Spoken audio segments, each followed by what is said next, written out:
Welcome to iDream. It's me Anusha Komal. ఇవాళ మన guest doctor M Sai Sudhakar గారు, ఇంటర్వెన్షనల్ కార్డియాలజిస్ట్. వారితో మాట్లాడదాం. నమస్తే సార్. నమస్కారం డాక్టర్ గారు, గుండె నొప్పి అనగానే చాలా రకాల డౌట్స్ ఉంటాయి.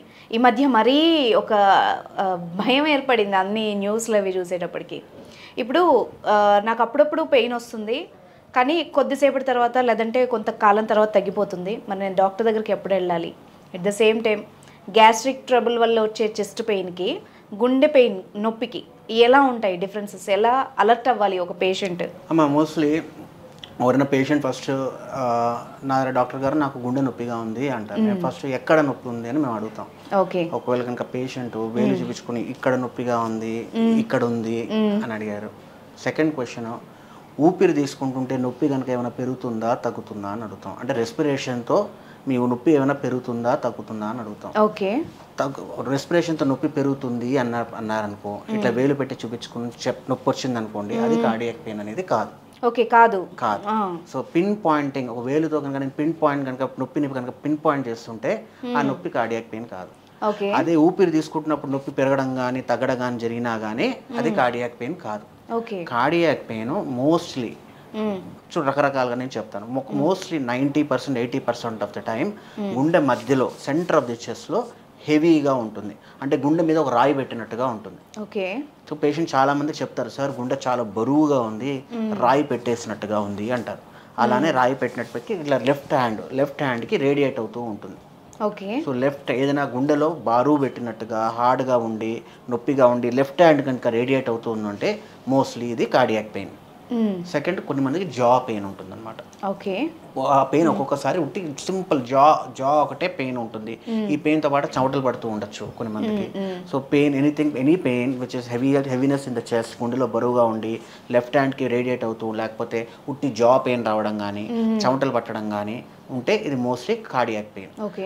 ఇప్పుడు చూసుకోండి, మోస్ట్లీ ఇప్పుడు నేను నాకు షుగర్ లేదు, నేను యంగ్ 25, 28, 30 years, ఫీమేల్, అంటే రిస్క్ ఫ్యాక్టర్స్ ఇంతకు ముందు చెప్పాను కదా, జెండర్ ఫీమేల్ ఉండి స్మోకింగ్, ఎనీ రిస్క్ ఫ్యాక్టర్స్ లేవు అంటే అండ్ పిన్ పాయింట్ చేస్తున్నా అంటే you did not worry about it. But మీకు డయాబెటీస్ ఉంది, ఇట్లా నేను చెప్పిన వాటిలో risk factors, diabetes, sugar, BP ఇలాంటి రిస్క్ ఫ్యాక్టర్స్ కూడా ఉన్నాయి, అండ్ గుండెలో బరువుగా ఉంది, అట్లాంటప్పుడు డెఫినెట్గా మీ కార్డియాలజిస్ట్ని సంప్రదించాలి. ఓకే. డాక్టర్ గారు, ఇంకొక చిన్న డౌట్ ఉంటుంది. ఇప్పుడు హార్ట్ అటాక్ వచ్చిన పేషెంట్స్లో నాన్నగారు అమ్మగారు ఒక 4 రోజుల నుండి బాగోట్లేదు, అతను నలతగా ఉందని చెప్తున్నారు, గుండెల్లో పెయిన్గా ఉంది, లేకపోతే చెస్ట్ పట్టేసింది, ఇలాంటి లక్షణాలు నిజంగా గుండె నొప్పి ఒక 1 week ముందు నుండి ఆ లక్షణాలు ఏమైనా తెలుస్తాయా? దీన్ని యూజువల్గా మనం ప్రీ ఇన్ఫార్క్ట్ యాంజైనా అంటాం. అంటే గుండెలో ఒక హార్ట్ అటాక్ వచ్చే ముందరే కొన్ని మందిలో బాడీలో గుండె కొన్ని సందేశాలు ఇస్తూ ఉంటుంది. అంటే దాన్ని ఒక్కొక్కసారి మన పేషెంట్ వస్తారు, సడన్గా హార్ట్ అటాక్, మేజర్ హార్ట్ అటాక్తో హాస్పిటల్ తీసుకొస్తారు. అయ్యో ఇంత హార్ట్ అటాక్ వచ్చింది, మరి సడన్గా ఎప్పుడు నొప్పి స్టార్ట్ అయింది అని అడుగుతాం. పొద్దున్న 9 నుంచి గట్టిగా స్టార్ట్ అయింది డాక్టర్ గారు, కానీ నాకు 5 రోజుల ముందర నుంచే కొంచెం నడుస్తుంటే డౌట్ఫుల్గా నొప్పి వచ్చింది. అంటే గుండె మనకి వార్నింగ్ సిమ్టమ్స్ ఇస్తూ ఉండాలి, నువ్వు వెళ్ళి చూపించుకో అని. దాన్ని ప్రీ ఇన్ఫాక్ట్ యాంజైనా అంటాం. ఆ యాంజైనా, ప్రీ ఇన్ఫాక్ట్ యాంజైనా 2 రోజులు కావచ్చు, 3 రోజులు కావచ్చు, వారం 10 రోజులు కూడా కావచ్చు. కొన్ని మందిలో అది రావాలనే కంపల్సరీ లేదు, రాని వాడు కూడా సడన్ గా హార్ట్ అటాక్ కింద కూడా మేనిఫెస్ట్ కావచ్చు. సో ఈ ప్రీ ఇన్ఫాక్ట్ యాంజైనా అంటే నడుస్తున్నప్పుడు గుండెలో సడన్ గా హెవీగా ఉండడం, కూర్చుంటే ఆగిపోవడం. ఇంతకు ముందు చెప్పాను కదా, గుండె నొప్పి అనేది సడన్ గా ఉంటుంది, అది కూర్చున్న బై ఇన్ రెస్ట్ రాదు. ఆ నొప్పి ఏదైనా మనం వర్క్ చేస్తున్నప్పుడు సడన్ మెట్లు ఎక్కుతున్నాం, సడన్ గా గుండె పట్టేసినట్టుగా ఉంది, తగ్గుతోంది. సో దాన్ని గుండె నొప్పిగా గుర్తిస్తాం. ఎస్పెషల్లీ ఒక్కొక్కసారి డయాబెటిక్ పేషెంట్స్లో రక్తనాళాలన్నీ చచ్చిపడిపోయి ఉంటాయి. సో దాంట్లో పెయిన్ ట్రాన్స్మిట్ సైలెంట్ అటాక్ అంటారు కదా, కొన్ని మంది మీరు విని ఉంటారు, సైలెంట్ అటాక్ వచ్చిందని. అది ఎస్పెషల్లీ డయాబెటిక్ పేషెంట్స్లో ఏమవుతుంది, రక్తనాళాలు చాలా వీక్గా ఉండడం వల్ల నర్వ్స్ ట్రాన్స్మిట్ చేసే పెయిన్ ట్రాన్స్మిట్ కాదు. సో యూజువల్గా వాళ్ళలో ఉట్టి చెమటలు పట్టడమే ఒక సిమ్టమ్ ఉండొచ్చు, ఉట్టి చెమటలు పడుతూ ఉంటాయి. ఆయాసం అనేది మనం బ్రెత్లెస్నెస్, డిస్నియా అంటాం. Dyspnoea is equal to angina equivalent అంటాం అనమాట. యాంజైనా అంటే చెస్ట్ పెయిన్. ఒక్కొక్కసారి డయాబెటిక్ పేషెంట్స్లో ఆయాసం కూడా చెస్ట్ పెయిన్ లాంటిదే.